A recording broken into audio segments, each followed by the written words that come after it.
바로 8장만 이렇게 쭉 보고 오늘 결론 부분 말씀 보시겠습니다. 8장 1절 보면 예수는 감람산으로 가시다. 그 앞선에 이제 성전에서 니고데모와 이런저런 부분들의 내용이 있죠. 그래서 예수님께서 초막절이 끝나신 다음에 실제로 성전에서 나가서 이제 감람산으로 가셨다가 다시 오시는 거예요. 다시 들어오시죠. 그래서 성경에서 감람산으로 가시고 도로 성전으로 들어오셨다 그러면 그냥 이거는 가볍게 그렇게 넘길 내용이 아니구나, 이건 특별한 의미가 있구나, 이렇게 우리가 생각을 해야죠. 그래서 초막절의 성전 개념은 성전에 계신 하나님과 실제적 관계가 초막절 명절 신앙, 그리고 이번에는 성전에서 하나님하고 교제가 아니라 성전 안에 계신 주님을 지금 부각을 시키죠. 그래서 이제 상황이 바뀌는 거예요. 똑같은 성전을 놓고 이제 다른 겁니다.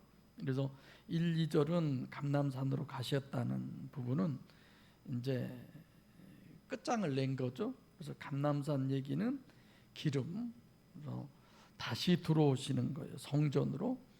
그래서 들어오셔서 첫 번째 사건 1절부터 11절 가늠하다 현장에서 잡힌 여인에 대한 내용이죠. 그래서 8장 전체 이것이 서론이다. 그리고 오늘 본문은 이제 결론이 되는 거죠.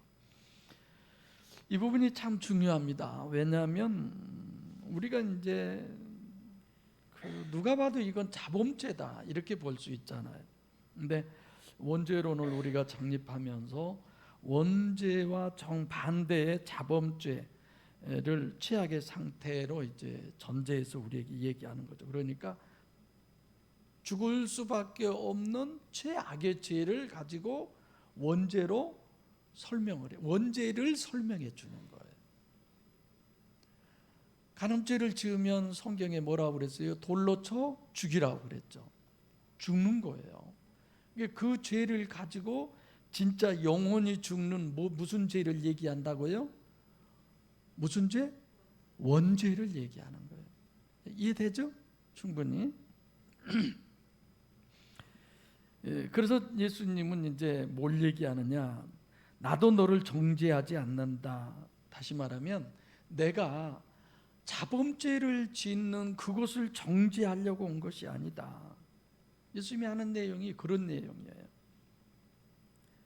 그러잖아요. 예수님이 자범죄를 정죄하러 오신 겁니까? 우리가 참 많이 생각해야 할 것은 예수님이 십자가에서 피 흘려 돌아가셨다. 이유가 뭐냐? 죄다. 무슨 죄? 자범죄. 그런 거잖아요. 근데 그게 아니다라고 지금 얘기를 하는 거죠. 그래서 첫째, 죄 없다. 내가 너를 정죄하지 않는다. 정죄하지 않는다. 여기서의 죄는 하마르띠아인데 아하마르띠아야.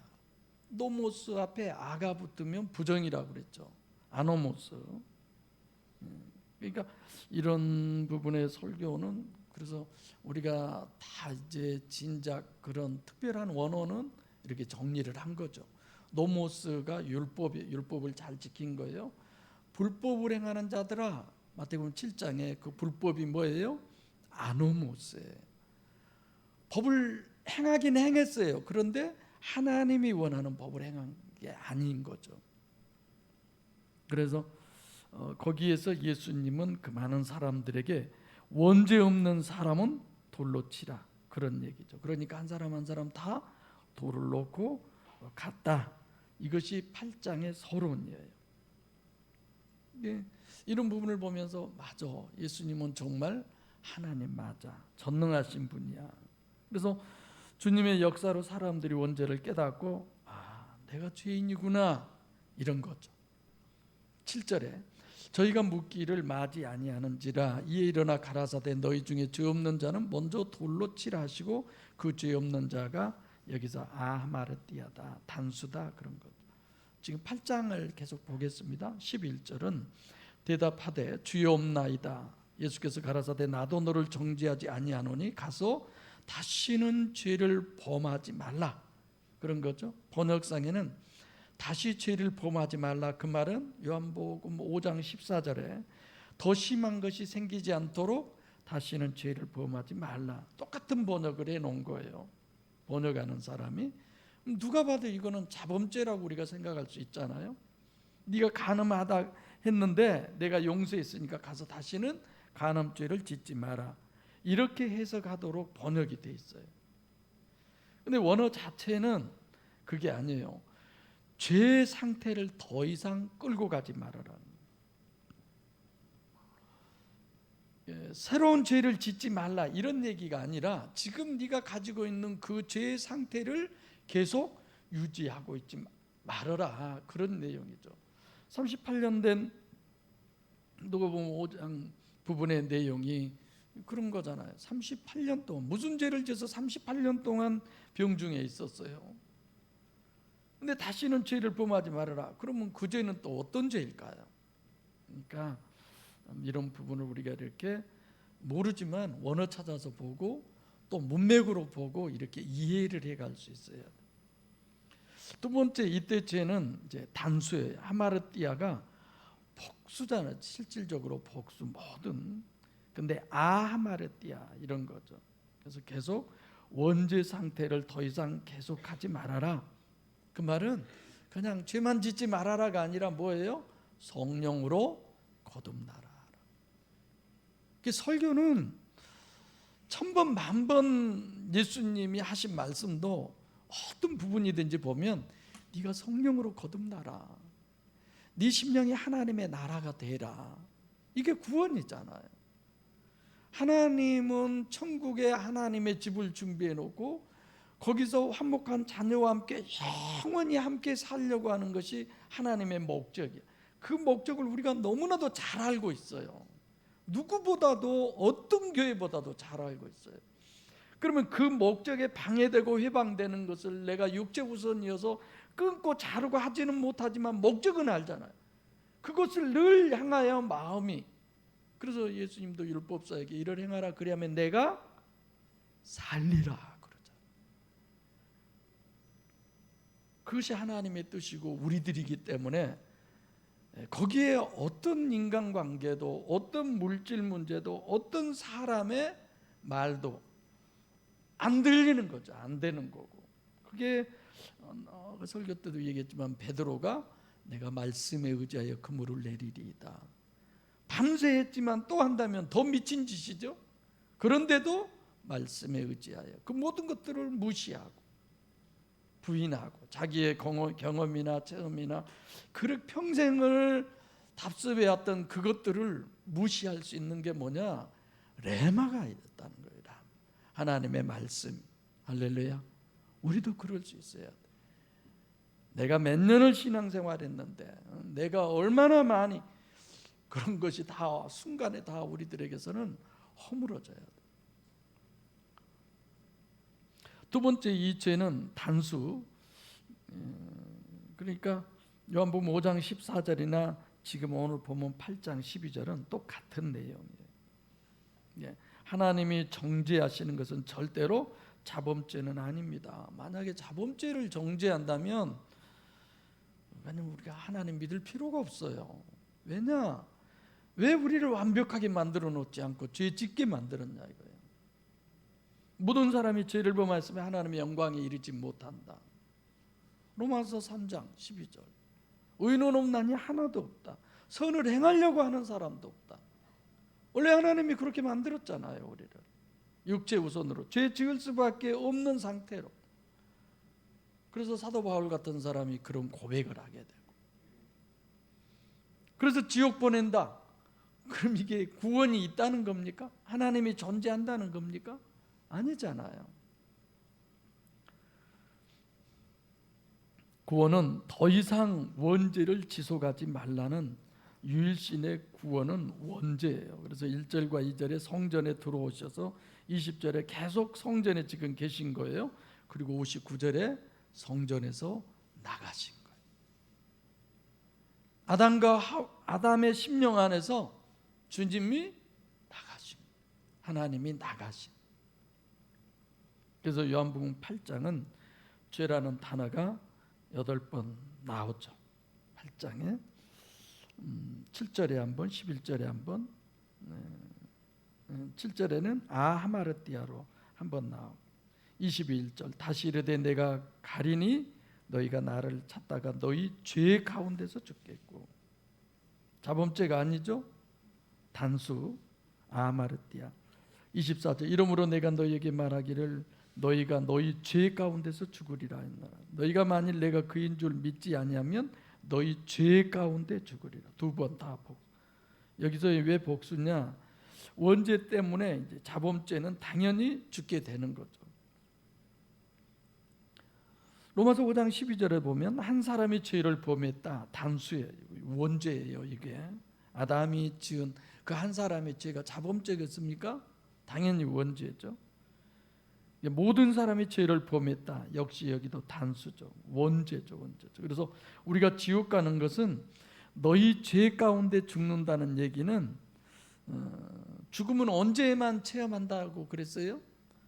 지옥 가는. 그것이 진짜 우리 육체에서 영혼이 떠나는 걸 뭐라고 그랬어요? 분리라고 그랬죠. 제가 영원한 사망은 지옥 가는 겁니다. 그래서 24절의 죄는 다 복수로 써 있지만 원죄 더하기 자범죄 이렇게 우리가 봐야지, 원죄가 없는 자범죄의 복수 그렇게 보면 절대로 안 되죠. 34절 예수께서 대답하시되 진실로 진실로 너희에게 이르노니 죄를 범하는 자마다 누구의 종이에요? 죄의 종. 죄를 범한다는 건 원죄 속에서 그냥 살고 있다는 거죠. 죄의 종이다라는 거죠. 원죄의 종이다는 얘기지 네가 자범죄를 지어서 종이다라는 내용이 아니에요. 그래서 그전에 그 은사자들하고도 제가 많이 이렇게 교류했고 그랬지만 어디가 아프다 그러면 하나님이 서운해 하셨네. 이리 와봐. 어디가? 어떻게? 그 손이 능력의 손이야. 그냥 누르든지 어쩌든지. 내가 한 번은 기도원에 있는데 옆에 목사님이 그냥 한 분을 잡고 그냥 진짜 뭐 소뚜껑 같은 손으로 막 주무르고 그러는 엄청 아픈데 내가 이렇게 한번 보면서 속이 부글부글 끓었지만 아이고 목사님 그 손으로 썽썽한 사람도 누르면 병들겠네요. 지금 전사님도 이렇게 들어와서 지금 예배에 참석해서 되게 기분도 좋고 그러는데 우리들은 아담의 후손이다라는 말 자체가 원죄를 가지고 나온 거예요. 예수님은 아담의 후손이 아니잖아요. 원죄가 없으신 분이시죠. 요한복음 8장은 전체가 원죄론을 우리에게 얘기하고 있습니다. 그래서 8장의 또 하나의 특징은 알레데이아와 푸시도시의 어떤 대조, 그러니까 진리하고 속이는 거다. 8장은 너희는 너희 아비 마귀에게서 났으니 이는 속이는 자다 이런 거죠. 주님하고 마귀 이런 것이 비교되어 있는 게 8장이에요. 그래서 요한복음 8장의 전체가 사실 결론은 뭘 얘기하냐? 원죄를 얘기하는 거예요. 어디서부터 그럼 시작이냐? 이 원죄가 어디로 가야 돼요? 그러면 창세기 아담과 하와가 그러니까 2장에서 그리고 3장으로 2장 3장으로 우리가 가야 되는 거죠. 그래서 성전은 1절과 2절의 성전, 20절의 성전, 59절의 성전은 보이는 몸, 육체. 요한복음 2장 20절과 21절에도 예수님이 이 성전 올라 그리하면 손으로 짓지 않는 다른 성전을 사흘 만에 일으키겠다. 이 성전은 자기 육체를 가리켜 말씀하신 것이다. 하나님을 모신 우리 자신들을 얘기하는 거예요. 그래서 빈 성전 그게 쭉정이고 가라지고 하나님이 들어와 있는 그 성전 그 사람 그게 알곡이고 곡식이고 그런 얘기죠 다. 근데 성전에서 나가셔 버렸어요. 오늘 본문. 그래서 쭉 1절로 2절에 주님 안에 이제 주님이 성전 안에 들어오시는 것이고, 이걸 이제 물리적으로 실제로 눈에 보이게 우리에게 설명을 해 주시는 거죠. 그리고 오늘 59절은 창세기 2장 5절부터 17절에 말씀하고, 이제 실제로 나가는 건 창세기 3장이죠. 3장의 아담, 이렇게 볼 수 있는 겁니다. 그래서 유일신 신앙에 있어서 가장 문제가 되는 것을 유대교든 회교든 기독교든 유일신 그러면 다 껌뻑 죽잖아요. 우리는 오로지 유일신 한 분만. 내 성경이 증거하는 것은, 선악과로 지금 증거하는 것은, 인간은 목숨 걸고 어떤 거예요? 하나님을 믿을 수 없는 게 인간이다. 이걸 우리에게 증명해 주고 있는 거예요. 근데 그렇게 믿는 것이 쉽습니까? 성경에 이렇게 믿기가 어렵다라고 얘기하는데 그렇게 믿음이 쉽다고 생각하는 건가요?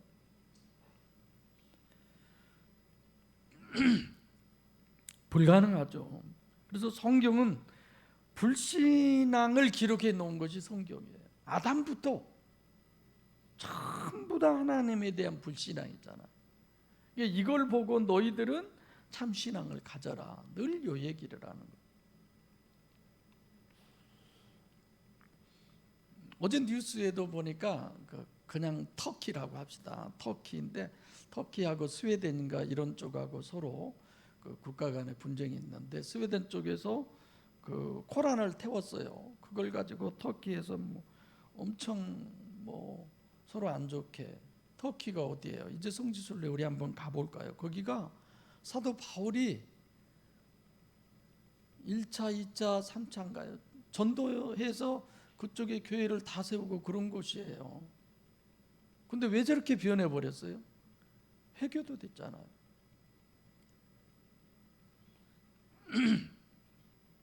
여러 가지 세계 정세나 이런 것들도 그래서 알아야 돼요. 여러분들이 볼 수 있으면 유튜브로 세계의 전쟁이라고 하는 거 한번 봐보세요. 저는 일화를 못 봐서 한번 보려고 하는데, 정말 어쩌면 주님 오실 날이 멀지 않았다, 이런 생각을 하셔야 돼요.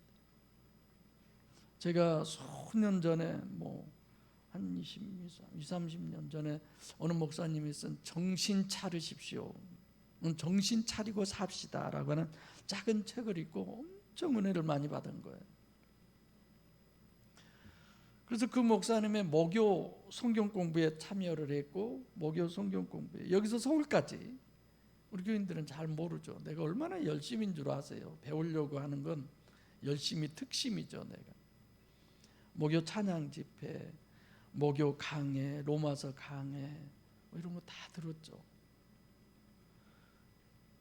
근데 그분도 이제 불치병으로 돌아가셨습니다만, 대단한 분들이지만 왜 그렇게 예수 피로 말미암아 자꾸 구원이라고 그러는지.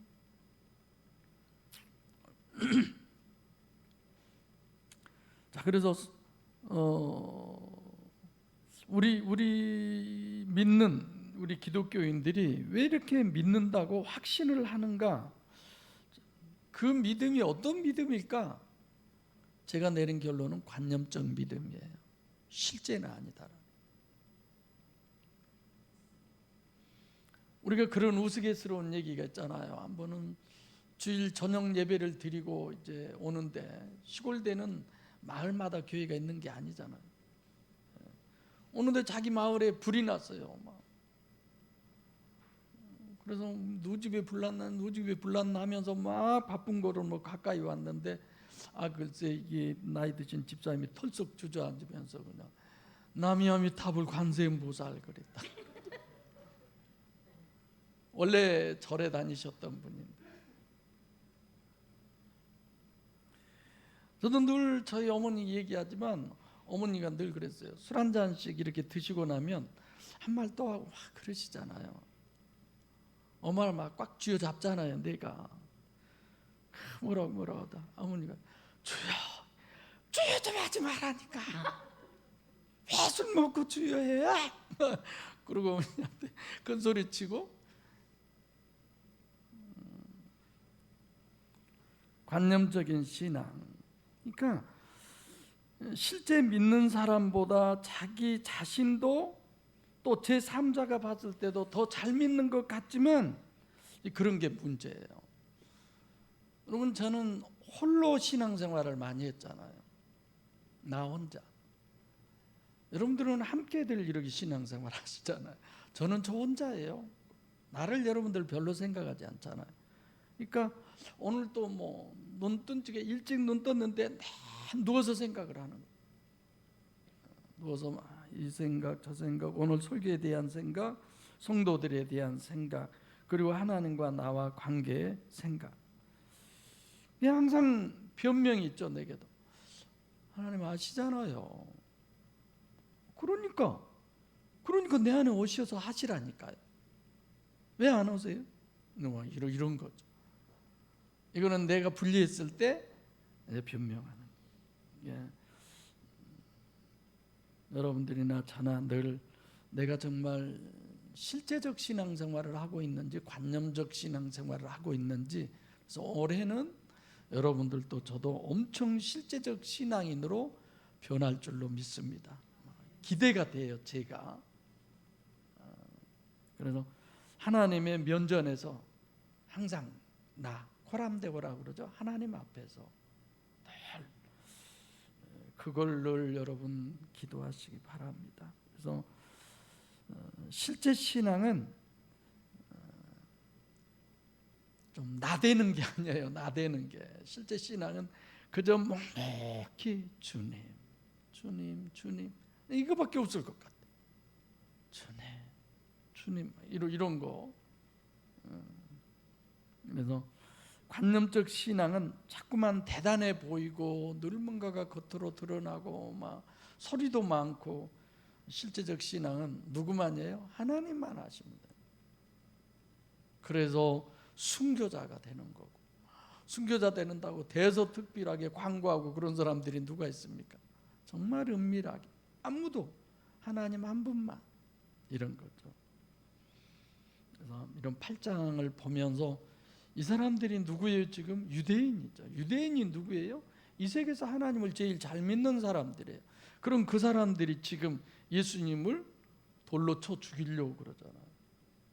예수님을 이제 의미대로라면 자기들의 심령 안에서 쫓아내는 거잖아요. 죽이는 거잖아요.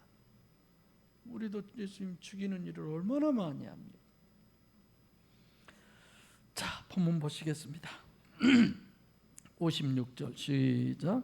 너희 조상 아브라함은 나의 때 볼 것을 즐거워하다가 보고 기뻐하였느니라.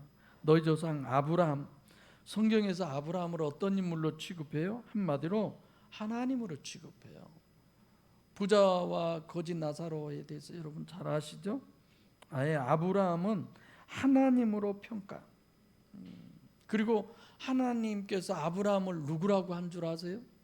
나의 벗이라. 종이라고 하지 아니하고 하나님의 벗. 이사야 41장 8절, 역대하 20장 7절, 야고보서 2장 23절 한번 나중에 찾아보세요. 하나님이 아브라함을 너는 나의 벗이다, 친구다, 이런 정도로 아브라함을 평가해요. 저 살려고 자기 마누라까지 팔아먹은 사람인데 우리는 그렇게 생각할 수 있잖아요. 실제 그랬고, 하나님의 기준이 어디냐 이거예요. 하나님이 어떤 기준을 갖고 하나님이 이렇게 얘기할 수 있을까? 본문도 여전히 아브라함을 전제로 지금 얘기하는 거죠. 근데 지금 아브라함에게 말씀하신 것을 말씀한 거예요. 본문은 실제로 창세기 12장 1절부터 3절이죠. 너는 너의 본토 친척 아비집을 떠나 내가 지시할 땅으로 가. 그래야면 네가 복의 근원이 된다. 너를 축복하는 사람을 내가 축복하고 너를 저주하는 사람을 내가 저주하겠다. 그리고 너의 자손이 축복을 받는다. 결국은 실제로는 아브라함이 아니라 누구예요? 예수 그리스도를 얘기하는 거잖아요. 그래서 창세기 12장 1절부터 3절의 계시는 계속 성취해 가는 거예요. 이삭 뭐 그 외에 쭉 해서 결국 지금 메시아까지 오는 거예요. 그래서 마태복음에서도 메시아의 족보를 계시할 때도 다윗과 아브라함의 자손 예수 그리스도의 세계다. 아브라함부터 쭉 이어져 오잖아요. 그래서 이제 22장에는 좀 더 발전적, 점진적 계시의 일면을 우리에게 얘기합니다. 나의 때를 아브라함이 봤다는 얘기가 아니에요. 하나님이 창세기 12장 아브라함에게 말씀하신 것이 메시아를 결국은 성취하신 것이다, 이런 내용이죠. 그래서 아브라함이 시공을 초월해서 현재 예수님의 때를 봤다는 그런 얘기가 아니라 하나님께서 창세기 12장 1절부터 3절을 아브라함에게 말씀하신 내용이 뭐냐? 메시아 성취를 얘기하는 것이다, 그런 거죠. 그걸 보고 기뻐했다, 이 예수님의 표현이죠. 하나님이 아브라함에게 말씀하실 때 아브라함이 기뻐한 것은 그 성취는 나의 때에 이루어질 것이라는 것을 아브라함이 기뻐한 것이다, 그런 거예요. 그래서 그것을 성경에 기록된 바와 같이 이렇게 예수님이 말씀했으면 오해도 덜 사고 뭐 그랬을 텐데, 주님이 현장을 지금 목격한 것처럼 말씀하시니까 문제가 되는 거죠. 57절 시작. 유대인들이 가로되 네가 아직 50도 못 되었는데 아브라함을 보았느냐. 당연한 말이에요. 이거 잘못된 말이 아니에요. 근데 하나 우리가 알아야 할 것은 본문에서 유대인은 30절에 예수님이 말씀하신 것을 어땠다고 그랬어요? 30절 믿고 주님을 따른 사람들이에요. 예수님께서 따로 자기를 믿는 사람들에게 말씀하신 것입니다. 그래서 30절과 31절은 이 말씀을 하심에 많은 사람들이 믿더라. 지금 성전 안에 있는 거예요. 뭐 상황이 바뀌고 이런 거 아니에요. 지금 믿었어요. 30절에. 그러므로 예수께서 저희를 믿는 유대인, 자기를 믿는 유대인들에게 이르시되 너희가 내 말에 거하면 참 내 제자가 되고, 그러죠? 그러니까 지금 전개되고 있는 여기에 나오는 유대인들은 누구냐? 예수님을 믿는 사람들.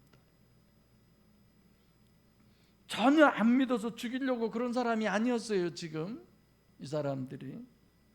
근데 그 유대인들이 어떠냐면 네가 사마리아 사람이다, 이렇게 말한 것처럼 이 사람들은 육적이고 예수님을 봐도 육적으로의 나이만 본 거야. 50도 꽤 많이 봐준 거죠. 그래서 이 유대인들은 육적이지 영적이 아니구나, 영적 얘기를 하는 게 아니다, 사마리아인이다라고 하는 건 순혈주의로 제가 얘기했죠. 혈통? 영적으로는 전혀 보지 못한, 그래서 아담 후손이지 하나님의 백성이 아니다라는 얘기예요. 그래서 여러분들이 읽을 때 이 사람들은 하나님의 후손이 아니구나, 이런 거죠. 제가 언젠가 정리되면 창세기에서부터 노아 홍수 때까지 하나님의 그 구별해 놓은 사람들의 계보가 있어요. 너무너무 신기할 정도로. 그래서 전번에 작년 초에 잠깐 언급했던 내용들이지만 노아입니까? 그 이전입니까? 뭐 수백 년 동안 그 후손을 못 낳게 하나님은 그렇게 만들어요. 그리고 싹 죽여요. 그리고 노아를 통해서 또 다시 번성하게 만들고.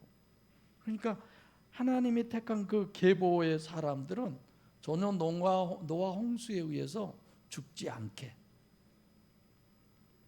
그걸 내가 잘 찾으면 여러분들에게 한번 설명을 해드릴게요. 59절 58절 시작. 예수께서 가라사대 진실로 진실로 너에게 이르노니 아브라함이 나기 전에 내가 있느니라 하시니, 56절부터 58절까지는 틀림없이 시공을 초월한 전능하신 호 예수가 맞아요. 근데 어려운 건 예수라는 것은 원래 의미는 신인 메시아를 가리켜 예수라고 그러죠. 원래 나기 전에 잉태했을 때 그런 얘기를 했죠. 천사를 통해서 그 이름을 예수라 하라. 신인 메시아죠. 근데 진실로 진실로 이제 이건 절대적 강조라고 그랬고, 그러니까 예수만 넣고 해석하면 신인 메시아인데 진실로 진실로 너희 이르노니 아브라함이 나기 전에 내가 자, 여기면 호예수구나, 하나님 예수구나, 전지전능하신 예수구나, 시공을 초월한, 이렇게 보죠. 그런데 왜 여기는 예수라고 썼느냐? 58절에 뭐 때문에요? 설교 때 얘기했죠? 실체성 때문에. 이 지금 눈에 보이는 예수가 실체이듯이 저 안에 전지전능하신 하나님이 실체로, 우리 안에도 마찬가지예요. 사람이 보기에는 뭐 그냥 암흑의 권사님이시지만 그 안에 주님이 계시며 하나님이 계시며 그를 통해서 하나님의 실체를 드러내는 거죠. 그래서 보혜사 성령이 우리 안에 들어오시면 내가 어떤 열매를 맺을 때에 그것이 내 열매예요? 성령의 열매예요? 성령의 열매예요. 그래서 성령의 열매라고 그러잖아요. 어디도 사람의 열매라고 하지 않잖아요. 그래서 내가 직분이 그렇게 자칫 잘못하면 지옥 보내는 게 될 수가 있어요.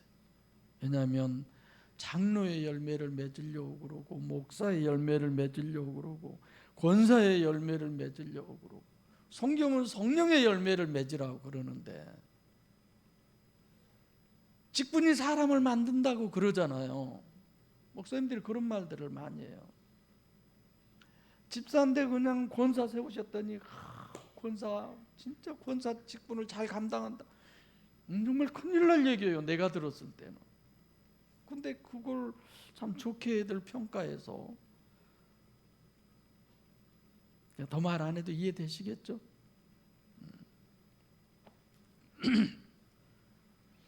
진실로 진실로 너희에게 이르노니 아브라함이 나기 전에 내가 있느니라. 항상 현재죠. 주님은 항상 현재. 우리 입장에서 보면 과거고 현재고 미래 이럴 수 있지만 하나님 입장에서 보면 과거도 현재도 미래도 다 그분은 현재예요. 그래서 베드로후서 3장 8절을 제가 늘 얘기하죠. 고린도후서 4장 18절도 그래요. 보이는 것은 잠깐이요 보이지 않는 것은 영원한 민이라. 이런 부분을 보면서 주님의 초월성, 이런 부분을 우리가 충분히 인식할 수 있습니다. 그러니까 주님은 이런 얘기를 우리에게 늘 하는 거예요. 우리는 미래를 모르잖아요. 미래에 어떤 일이 있을지 모르잖아요. 주님은 이런 거예요. 너 걱정하지 마, 괜찮아. 아무것도 아니야, 그까짓 거. 근데 우리는 안 보이니까 그냥 내일 모레 일어나지 않을 일들을 다 걱정을 하죠. 제가 88년 때 광주를 왔는데 3층에 처음에 왔을 때 교인 5명도 안 됐던 거. 그리고 그 작은데 내가 원래 있었을 때는 뭐 땅에다가 교회도 있고 넓고 뭐 먹을 거 있으면 감을 따 먹어도 되고, 고목이 뭐 어마어마하게 큰 나무가 뭐 6나무가 8나무나 있고, 금방 교회가 다 사라져 버릴 것 같더라고. 나는 그래서 이렇게 도시 교회 와서 목회하려고 그런 거 꿈도 안 꿔봤어요, 저는. 근데 하나님이 그렇게 인도하신, 금방 없어져 버릴 것 같은 그런 교회. 저는 정말 그렇게 생각을 했었어요. 미리서 걱정을 하고. 성도 여러분, 오전에도 그 얘기했지만 율법사를 향해서 이를 행하라 그리하면 내가 살리라. 우리는 알잖아요. 복음이 뭔 줄 알잖아요. 정말 여러분들과 같이 심령 안에 오늘은 나가신, 성전에서 나가신 주님을 통해서 우리 안에 들어오신 보혜사 성령 하나님, 이 부분을 더 깊이 생각하시고, 어쨌든 그거 하나만 우리가 이루면 우리는 인생 대박한 거예요. 대박난. 아멘. 정말 그것만 바라보고 우리 가게요. 2023년도.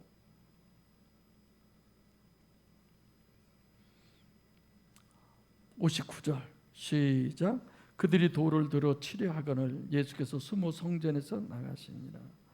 성전에서 숨어서 나간다는 건 여러분들이 성경 보면서 한자 한자 이렇게 생각을 해보면 이게 실제로 이게 말이 돼? 거기서 어떻게 숨어 나갈 수 있어요? 모두 다 쌍불을 쓰고 지금 돌로 죽이려고 하는데 말도 안 되는 얘기죠. 그러니까 6을 6으로 기록하고 0도 6으로 기록했어요. 이게 바로 지금 여기서는 예수죠. 인간 예수는 6이고 6을 6으로 기록한 내용이죠. 그래서 요한복음 1장 18절에도 본래 하나님을 본 자가 없으되 본 사람이 없으되 아버지 품속에 독생하신 예수 그리스도를 나타내셨느니라. 안 보이는 하나님을 보이도록 나타내신 거죠. 6을 0으로. 며칠 전에 그 성서학자들 몇 분이 나오셔서 강의하는 것을 보고 정말 자기들은 정말 깨인 좀 트인 사람들이라고 얘기하는데 성경을 마음대로 해석을 해버려요. 나 그거 보고 깜짝 놀랐어요. 거기 그렇게 써져 있는데 무슨 얘기인지 내가 잘 기억이 안 나네. 거기 그렇게 써져 있는데 그 말은 그 말이 아니라 이 말이다. 와, 소름이 돋을 정도. 아니 써져 있는데 왜 딴소리를 해요 거기다가. 근데 그런 교회가 사람이 많고 재정도 그냥 풍부하니까 사람이 보기에는 선도 많이 베풀고 의로운 일들도 많이 하고 정말 깜짝 놀라겠어요. 저희가 돌을 들여 치려하거늘 예수께서 숨어서 성전에서 나가시다. 숨어서 예루살렘 성전 안에는 아무것도 없어요. 숨을 데가 없어요. 말이 안 되는 소리죠. 다 돌로 때려 죽이는 것도 그냥 때려 죽이는 게 아닌데 그들은 지금 돌로 쳐 죽이는 것이 자기들의 마음에서 울분이 일어나서 그런 겁니까? 아니면 하나님의 뜻을 받드는 겁니까? 하나님의 뜻을 받드는 거예요. 그런데 어디서 피해 나가요? 째려보는 거지 모두 다. 이게 문맥으로 봐도 안 보이는 것을 보이도록 실제로 계시한 것이구나. 결국은 원죄론을 얘기하죠. 우리 안에서 하나님과 분리된 게 원죄지 선악과 따먹은 행위가 원죄 아니잖아요. 마음이 먼저잖아요. 간단하게 얘기하면 그래요. 8장 전체로 창세기 2장 5절부터 시작해서 17절 결국 사람 창조고 선악과의 명령 아직 나가시지 않았으니까 나가시면 이제 창세기 3장이 되는 거죠. 그래서 8장까지 나가실 수밖에 없는 인격적 관계이기 때문에 결국은 하나님은 나가실 수밖에 없구나 이런 거죠. 그래서 2장 7절의 실제와 원죄의 실제를 지금 8장을 통해서 특히 오늘 본문을 통해서 여러분들과 저에게 설명을 해주시는 거예요. 문제는 뭐냐? 하나님이 나가시면 안 돼. 하나님이 우리 안에 들어오셔야만 되는. 그게 산 자예요. 그게 구원받은 자고. 우리도 내가 설교 속에 서준이 얘기를 얼마나 할까 이런 생각을 하지만 걔를 이렇게 천천히 보면서 옛때 주님이 얘 몇 살 때 나오시려나 이런 생각. 얘가 정말 하나님을 소유해서 그런 심령이 돼야 되는데 이런 생각. 그렇게 멀지 않은 그런 생각 수도 없이 많이 들죠. 여러분들과 저에게도 우리들의 자녀가 있잖아요. 가장 시급한 게 뭘까요? 우리 할아버지가 우리가 식구가 10명이 살았어요. 이모하고 나하고 동갑이니까 이 10명이서 사는데 할아버지가 늘 그랬어요. 다 지 먹고 살 것 지가 벌어먹고 사니까 10도 20도 나도 괜찮다고. 근데 5이라고 해봐야 많이 난 것 같진 않아요. 낳기만 하면 다냐 이거예요. 정말 구원에 이르도록 하셔야지. 그잖아요. 천국 가서도 내 자식이야 저게. 그런 거 없어요. 거기서는 정말 이 땅에 있을 때 구원에 이르도록 정말 기도하시기 바랍니다. 자녀를 위해서, 부모를 위해서, 그리고 내가 어떻게 하는 것이 하나님의 뜻인가도 그 영혼만 구원받게 할 수 있다면. 기도하겠습니다. 살아계신 아버지 하나님,